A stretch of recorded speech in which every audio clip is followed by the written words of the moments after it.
Sabi sa akin, naharang ng immigration.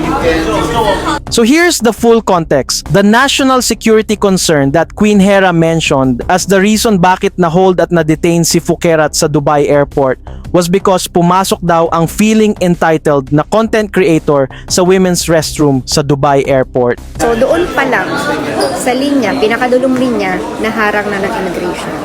Wait, before pala sa immigration, pagsakay ng train, nag-CR. Sa girls, CR. So, ang daming CCTV sa airport. Dubai, ang daming CCTV sa airport.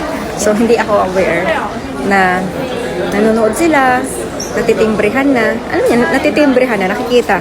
Ganon sila kahigpit. Saway ako ng saway. So, nakikita na yung galaw niya. Kaya before pa lang makarating sa immigration, hindi